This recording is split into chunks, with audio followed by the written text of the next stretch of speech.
Hello and welcome back everyone to Ritu academy. स्वागत है आप सभी का। तो आज हम बात करने वाले हैं CSIR council of scientific and industrial research. इसकी तरफ से क्या आई है, नई नोटिफिकेशन आई है, परमानेंट जॉब्स निकली हैं।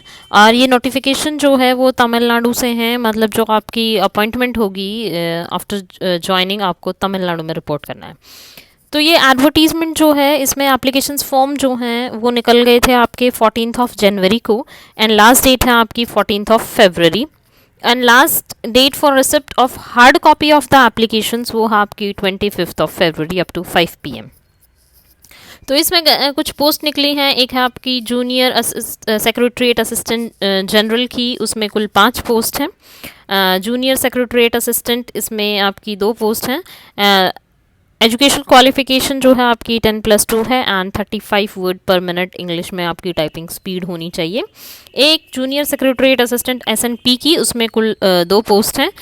पे स्केल जो है इनका रहेगा, ग्रॉस आपका पड़ जाएगा 28,415, एंड वही 35 वर्ड्स पर मिनट इन इंग्लिश, कंप्यूटर पे टाइपिंग स्पीड होनी चाहिए, 10+2 आपका होना चाहिए। फिर आता है आपका जूनियर स्टेनोग्राफर की 4 पोस्ट है और रिसेप्शनिस्ट की 1 पोस्ट है। स्टेनोग्राफर की जो है आपकी ग्रॉस पे बनती है 37,239, 10+2 जो है इसमें होना चाहिए या उसका इक्विवेलेंट, और 80 वर्ड्स पर मिनट जो है वो शॉर्ट हैंड टाइपिंग होनी चाहिए।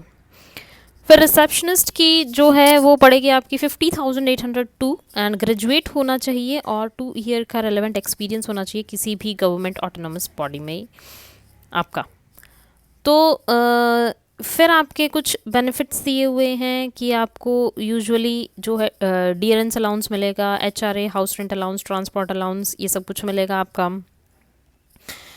तो एवरी ईयर जो है जो डियरेंस अलाउंस मिलता है उसकी वजह से आपकी सैलरी जो है कुछ ना कुछ इंक्रीमेंट हो जाती है। फिर लीव, ट्रैवल कंसेशन, LTC मिलेगा आपको। तो ये जो गवर्नमेंट के जो बेनिफिट्स होते हैं आपको वो सारे दिए जाएंगे।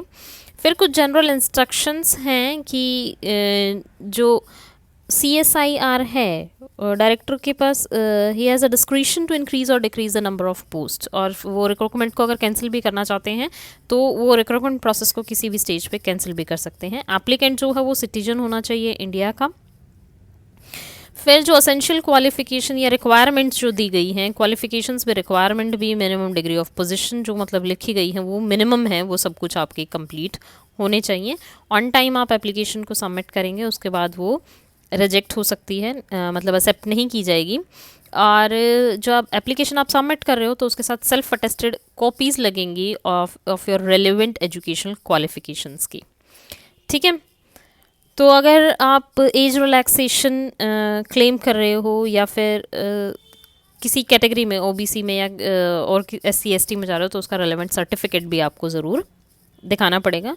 अगर आपका कोई डॉक्यूमेंट हिंदी या इंग्लिश को छोड़ के किसी का भी है तो उसको ट्रांसक्रिप्ट करके और किसी गेजेटेड ऑफिसर से अटेस्ट करा के उसके बाद लगाना होगा आपको। ठीक है। जो फिर आपका आता है, ये सारे आपके क्या थे, नो इन टर्म इंक्वायरी और correspondence will be entertained. Okay. तो ये सारी कुछ इंपॉर्टेंट इंस्ट्रक्शंस थी। फिर एज लिमिट और रिलैक्सेशंस दी गई हैं आपकी, जैसे गवर्नमेंट की दी जाती हैं कि अपर एज लिमिट जो है 5 years for SC, 3 years for OBC, जो गवर्नमेंट के ऑर्डर्स हैं उसके अकॉर्डिंग दी जाएगी आपको। और फिर EWS वालों को बेनिफिट तभी मिलेगा जब वो एसेट एंड इनकम सर्टिफिकेट जो है वो डिपॉजिट कराएंगे। जो CSIR लेबोरेटरीज़ में या इंस्टीट्यूट्स में रेगुलर एम्प्लॉय हैं उनको 5 ईयर्स तक का रिलैक्सेशन मिलेगा। और एज पर government of India provision, age relaxation for widows, divorced women और women judicially separated from husband who are not remarried, तो अपर एज लिमिट जो है वो उनकी रिलैक्सेबल होगी up to the age of 35 years. और अगर SC ST कैटेगरी से है तो 40 ईयर्स और 38 ईयर्स हो जाएगी अगर अदर बैकवर्ड क्लास से आपका रिलेट करता है, तो बिलोंग करता है तो। फिर अनरिजर्व्ड कैटेगरी से है तो एज रिलैक्सेशन आपका 10 ईयर्स होगा। Total 15 years for SC, 13 years for OBC candidates. ठीक है। अगर पर्सन विद बेंचमार्क एबिलिटी है तो ये सारी एज रिलैक्सेशन से रिलेटेड आपकी ये सब कुछ बताया गया है। फिर मोड ऑफ सिलेक्शन जो होता है उसके बारे में डिस्कस किया गया है। ये एक बार आप पूरा गो थ्रू कर लेना इस एडवर्टीज़मेंट को, ठीक है। फिर अप्लाई कैसे करना है, ऑनलाइन अप्लाई होगा आपका www.cecri.res.in पे जाके, और if the candidate does not have a valid email ID he she should create a new email ID, मतलब ईमेल आईडी की भी आपको ज़रूरत है before applying. And online applications जो हैं वो आपकी इस वेबसाइट पे मिल जाएंगी from 9 AM on 14th of January to 14th of February 12 PM तक आपकी अवेलेबल रहेंगी, और लास्ट डेट जो है सबमिशन की वो है आपकी 14th of Feb। हमने वैसे भी डिस्कस कर लिया है। जो फीस पेमेंट है वो mobile banking should be avoided as it does not match the bankers transaction reference number. तो फिर आपका जो है मोबाइल बैंकिंग को छोड़ के आपकी जो फ़ीस डिपॉजिट करने की डिटेल्स दी गई हैं वो दी गई हैं। कैंडिडेट जो है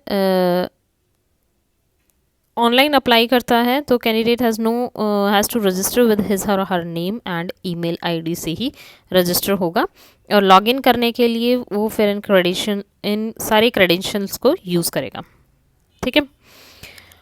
और फिर जो फॉर्म सबमिट करने के बाद जो प्रिंटेड एप्लीकेशन होगी वो निकलवा के फिर सेल्फ अटेस्टेड कॉपीज़ जो हैं सब लगानी है, सर्टिफिकेट्स की, मार्कशीट की, testimonials in support of age educational qualifications, ये सब कुछ, ठीक है। उसके बाद 25 तक वो सब कुछ आपको क्या करना है, सबमिट करना है।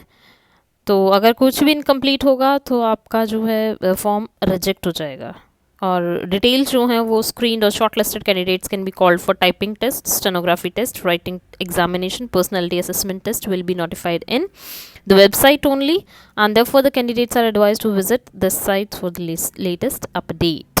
cecri.res.in को आपको करना है विजिट। एंड लास्ट में क्या है, आपको पोस्ट करते टाइम आपको क्या क्या है, proof of remittance of application fee through net banking, जो ई रिसिप्ट निकली है आपकी, आपने फ़ीस जमा कराई है वो कलर फोटोग्राफ होना चाहिए आपका, जो कि जिस पर क्रॉस सिग्नेचर हो, self attested photocopy of date of birth, educational qualification certificates, EWS certificate, PWD certificate, ये सब होना चाहिए। Self attested copies of the experience certificate अगर कोई है तो, and no objection certificate if applicable, and any other document support to claim mode in the application as applicable, ठीक है। तो ये सब कुछ आपको फिर पोस्ट के थ्रू भी सेंड करना है। तो आज की वीडियो में बस इतना ही। वीडियो अच्छी लगे तो प्लीज़ लाइक शेयर सब्सक्राइब ज़रूर करना। Thank you everyone.